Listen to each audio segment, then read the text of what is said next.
Good morning to one and all, and welcome to today's class. So, yesterday we have learned about the candle experiment. Now, how can you know the different states of materials? We observe that certain materials can change their shape according to the shape of the containers they are poured into, while some retain their shape. Those materials which change their shape are mainly liquids such as water, rasam, milk, oil, kerosene, etc.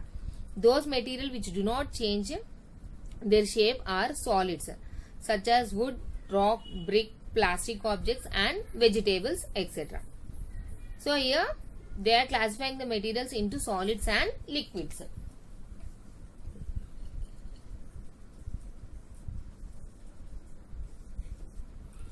Solids does not change their shape when they are poured into any container.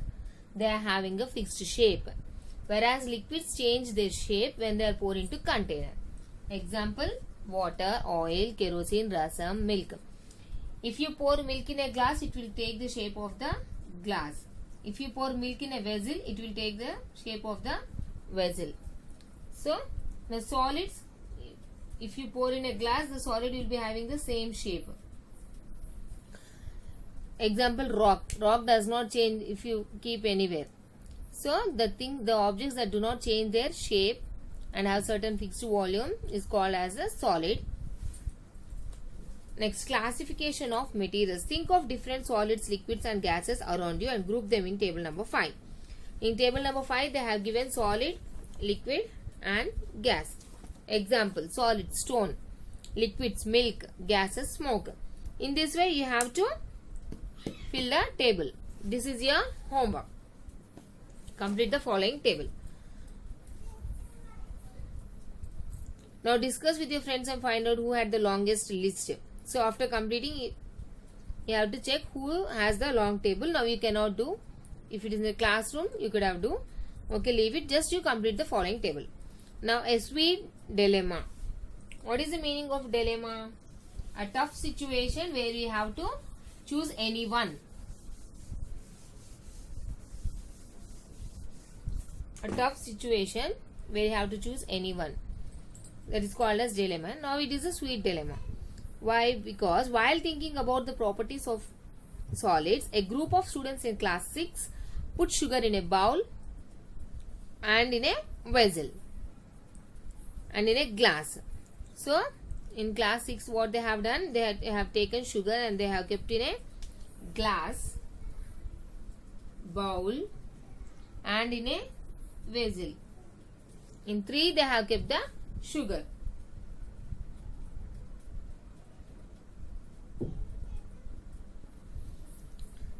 They observe that sugar takes the shape of the container. Since they know that liquids take the shape of the container, they conclude that sugar is a liquid.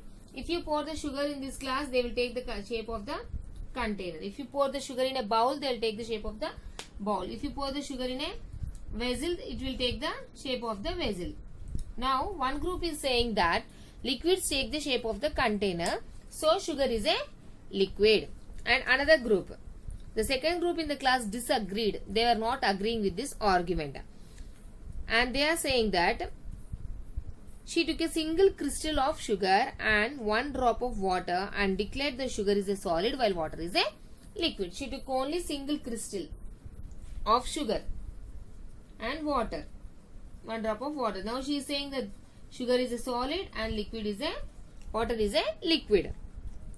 The first group also had to agree with her argument. The first group saying, yes, after seeing this, after the Razi explanation, they have concluded that sugar is a solid and water is a liquid. So in this dilemma, both are correct. Which one is correct and which one is wrong, they are not able to decide.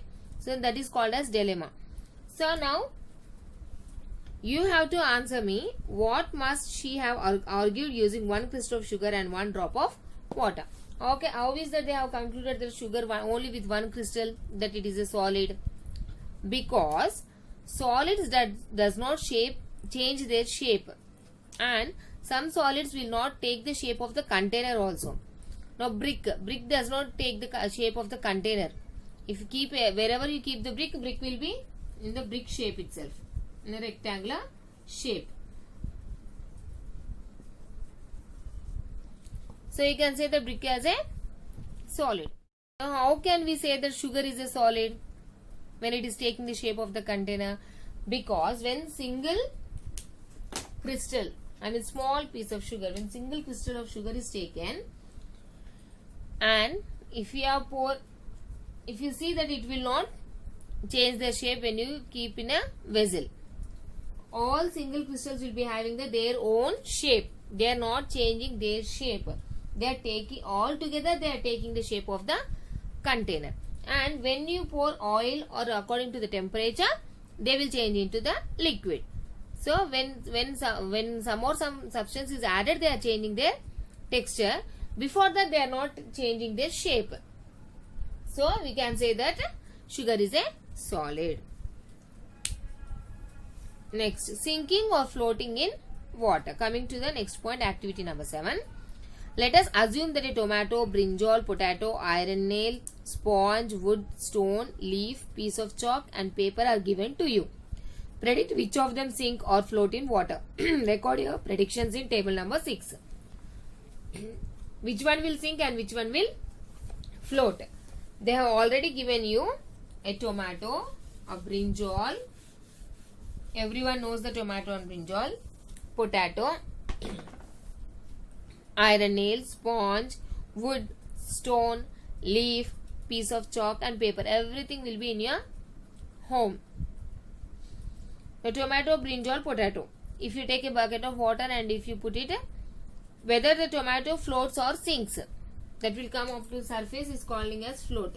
Suppose this is a bucket and here you are having water. Now one example I want to give you. If you keep a sponge, first the sponge will be floating, then it absorbs the water, it will sink. Before that it will be floating. So in this way you have to examine.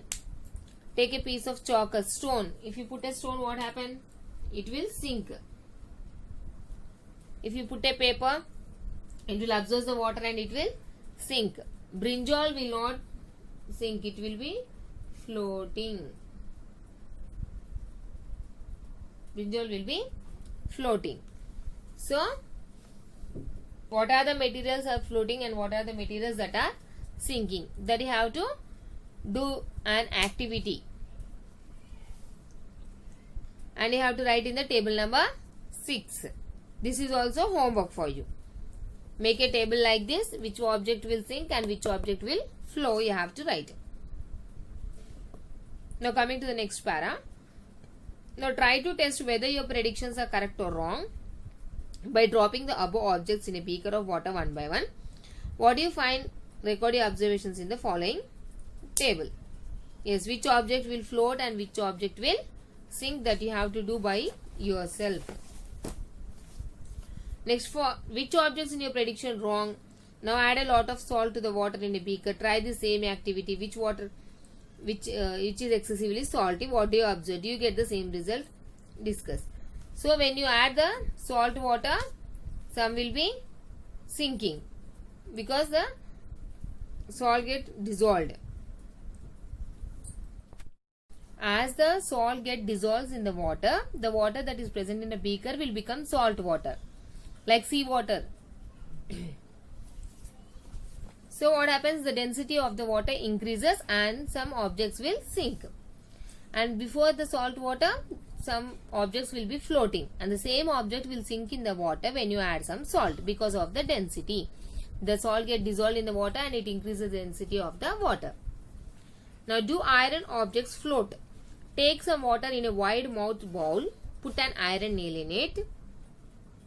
What do you observe? Put an empty iron tin in that bowl. What do you observe? They are asking to take some water in a wide mouth bowl. Put an iron nail in it.